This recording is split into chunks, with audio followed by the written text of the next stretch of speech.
Welcome back to the channel exam booster. Exam booster channel में आपका स्वागत है फ्रेंड्स।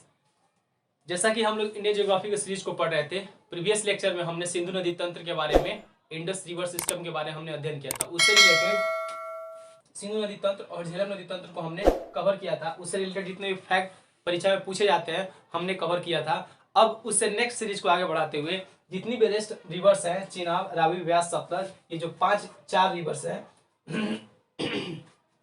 सॉरी गाइस, ये जो चार रिवर है चिनाब, रावी, व्यास, सतलज, इस लेक्चर में we are going to learn about the all those 4 rivers. ये चारों रिवर्स के बारे में आज हम अध्ययन करने जा रहे हैं। उम्मीद करते हैं प्रीवियस लेक्चर आपको समझ में आया होगा, और समझ में आया तो नीचे कमेंट बॉक्स में लिख सकते हैं, या अगर कुछ और उसमें बेटर आप चाहते हैं तो उसमें भी आप अपना सजेशन कमेंट बॉक्स में आप टाइप कर सकते हैं।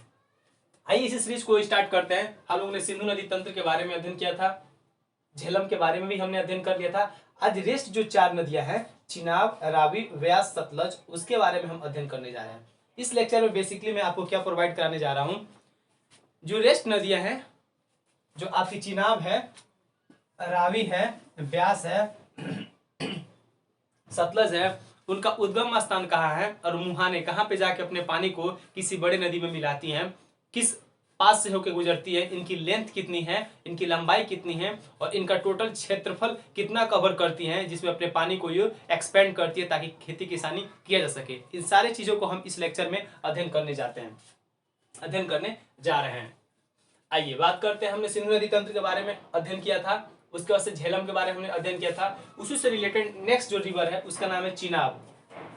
चिनाब नदी को प्राचीन काल में हम अस्कनी नदी कहा जाता था। चिनाब को प्राचीन काल में अस्कनी रिवर कहा जाता था। और सिंधु की सबसे लंबी सहायक नदी कोई है तो वो क्या है, चिनाब नदी है। हिमाचल प्रदेश के लाहौल में बड़ा लाचला दर्रे से निकलती है, यानी दोनों ओर के जो बड़ा लाचला जो दर्रा है उसके नॉर्थ और साउथ पॉइंट से चंद्र और भागा नामक दो छोटी छोटी नदियां आपस में जब आके हिमाचल प्रदेश से मिलती हैं तो उसी नदी को चंद्रभागा हिमाचल प्रदेश में कहते हैं, और इसी को संयुक्त धारा को ही हम चिनाब नदी कहते हैं।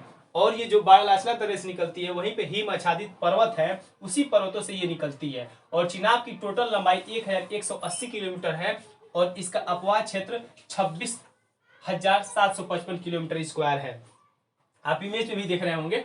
आइए एक बार और बात करते हैं। चिनाब नदी यहां से निकलती है, बाड़ालाचला दर्रे के उत्तर और साउथ में चंद्र और भागा नामक दो नदियां जब मिलती हैं संयुक्त रूप से तो वहां पे हम चिनाब नदी कहते हैं। और ये हिमाचल प्रदेश में इसको हम चंद्रभागा कहते हैं। और यूं ही ये जम्मू कश्मीर होते हुए पाकिस्तान में एंटर करती है। और सिंधु की कोई सबसे लंबी सहायक नदी है वो है चिनाब नदी। सिंधु की कोई सबसे लंबी सहायक नदी है वो है चिनाब नदी, जो यहाँ से निकलकर यहाँ पे पाकिस्तान के मिठानकोट में अपने जल को ले आके सिंधु नदी में गिराती है। और सिंधु नदी की सबसे लंबी सहायक नदी है, जिसकी कुल लंबाई 1180 किलोमीटर, और कुल इसका अपवाह जो रिवर बेसिन एरिया है वो 26,755 किलोमीटर स्क्वायर है। ठीक है, इसमें फैक्ट जितने भी थे, हिमाचल प्रदेश के लाहौल में बाड़ालाचा दर्रे से दोनों ओर से चंद्रभागा नामक दो नदियां मिलती है हिमाचल प्रदेश में, जिसको चंद्रभागा कहते हैं। हिम आच्छादित यानी ग्लेशियर से निकलती है, ग्लेशियर युक्त जो पर्वत है वहां से निकलती है, और अपनी दिशा अपने स्लोप के अकॉर्डिंग, ढाल के अकॉर्डिंग आके इंडस रिवर में, सिंधु नदी में अपने जल को पाकिस्तान में मिला देती है। ये रही चिनाब नदी के बारे में जितने भी फैक्ट क्वेश्चन आपके परीक्षा में आते हैं वहां मैंने कवर कराया, और इमेज भी आप इजिली देख रहे होंगे। दूसरी नदी है रावी नदी। रावी नदी को प्राचीन काल में परुसड़ी नदी व इरावती नदी के नाम से जाना जाता था। पहला, रावी नदी को प्राचीन काल में परुसड़ी व इरावती नदी के नाम से जाना जाता था। और पंजाब की जो 5 नदी है, पांचों में सबसे छोटी कौन नदी है, ये रावी है। आपको समझ में आ रहा होगा सर आप तो बनाए हैं यहां से लेके यहां तक, यानी इसकी लेंथ काफी ज्यादा दिखाई दे रही है। लेकिन जी हाँ, लेंथ ज्यादा है, लेकिन भारत में इस रावी नदी की कुल लंबाई जो अकॉर्डिंग इसके अनुसार है तो सबसे छोटी नदी लंबाई के अकॉर्डिंग हो जाती है। इसीलिए पांचों नदियों में सबसे छोटी लंबाई किसी की नदी की है पंजाब में, तो वो है रावी नदी। सबसे छोटी नदी यही है। रावी नदी का प्राचीन नाम परुसड़ी, इरावती। पंजाब की पांचों नदियों में सबसे छोटी नदी कौन है, रावी। हिमाचल प्रदेश के कांगड़ा जिले के रोहतांग दर्रे के पास से निकलती है और पाकिस्तान में सिंधु के सराय के समीप जाके अपने जल को मिला देती है। हिमाचल प्रदेश के कांगड़ा जिले के रोहतांग दर्रा आप इमेज में देख रहे होंगे, वहां से निकलती है, फिर पाकिस्तान में सिंधु सराय नामक स्थान पे लाके सिंधु नदी में अपने, एग्जैक्टली सिंधु में नहीं गिराती है, मतलब ये चीनाब नदी में अपने पानी को मिलाती है, पाकिस्तान में जाके सिंधु सराय नामक स्थान पे मिलाती है। ठीक है, इसकी कुल लंबाई 725 किलोमीटर है। ये सिर्फ भारत की बात किया जा रहा है, इसकी कुल लंबाई में भी पूरे पाकिस्तान ओवरऑल भारत और पाकिस्तान में इसकी टोटली लंबाई 725 किलोमीटर है। और इसका रिवर बेसिन जो एरिया है, जो अपवाह क्षेत्र एरिया है, 5,957 किलोमीटर स्क्वायर एरिया को ये कवर करती है। कौन नदी? रावी नदी।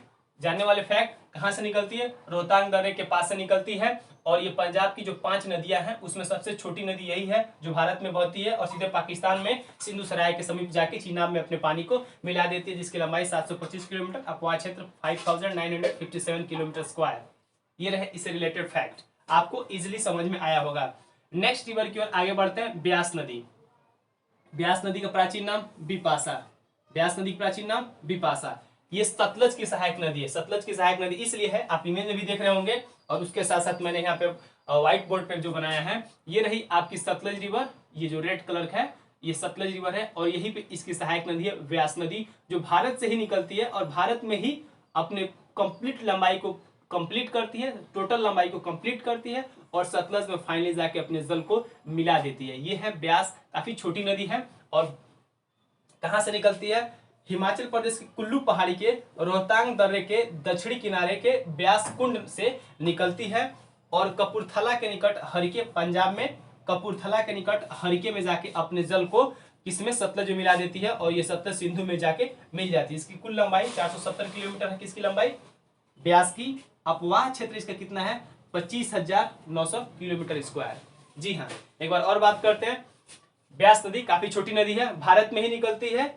हिमाचल प्रदेश से कुल्लू पहाड़ी के रोहतांग दर्रे के पास एक कुंड है, उस कुंड का नाम ब्यास कुंड है, वहीं से ब्यास नदी निकलती है और कपूरथला के निकट पंजाब में हरिके नामक स्थान पे जाके अपने जल को सतलज में गिरा देती है और सतलज अपने पानी को लाके चिनाब में और चिनाब अपने जल को लाके सिंधु में मिला देती है। इसकी कुल लंबाई ब्यास की 470 किलोमीटर है और इसका रिवर बेसिन एरिया कितना है? 25,900 kilometre square. I hope guys आपको अच्छे से समझ में आया होगा।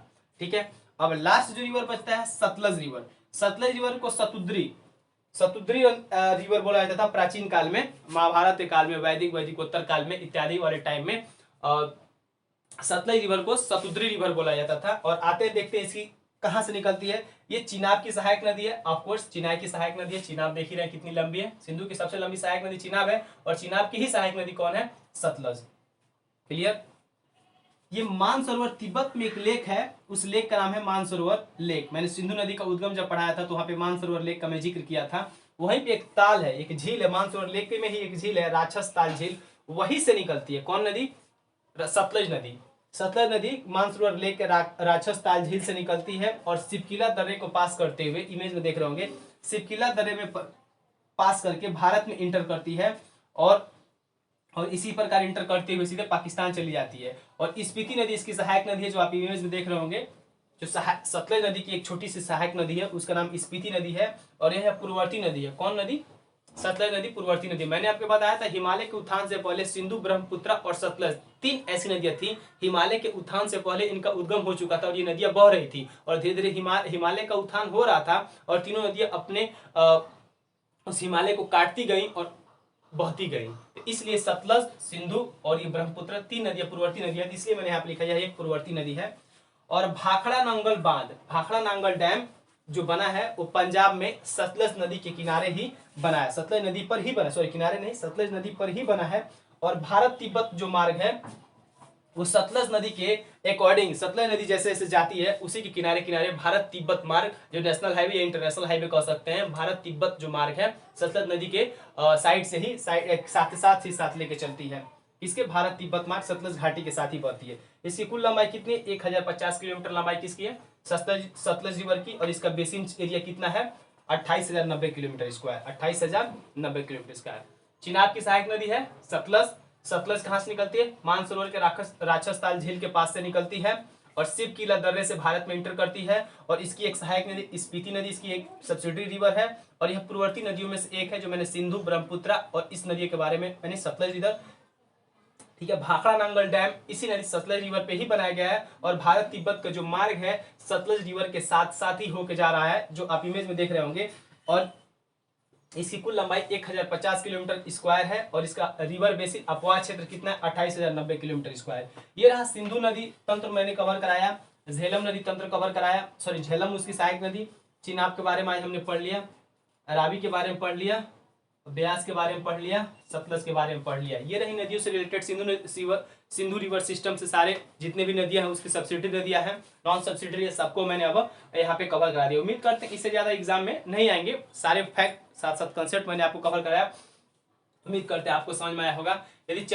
यदि आपको वीडियो काफी अच्छे लग रहे हैं तो चैनल को शेयर करें, लाइक करें, सब्सक्राइब करें और अपने सजेशन को कमेंट बॉक्स में लिखना ना भूलें। वही फिर से एक बार और, कोविड-19 का जो सेकेंड लहर है काफी मतलब फैटल है, घातक है, तो इससे आप और अपने फैमिली वालों को सुरक्षित रखिए और अधिक से अधिक आप social distance, mask, sanitiser, hand sanitiser का इस्तेमाल करें ताकि आप सेफ रह सके। जब तक आप सेफ रहिएगा तभी तक आपके लाइफ में पढ़ाई का कोई एग्जिस्ट है, अस्तित्व है। आप सेफ नहीं है, आप नहीं रहेंगे तो पढ़ाई का कोई मतलब नहीं बनता है। इसलिए stay at your home, be safe, safe रहिए और अपने फैमिली का ख्याल रखिए। Okay friends, thank you.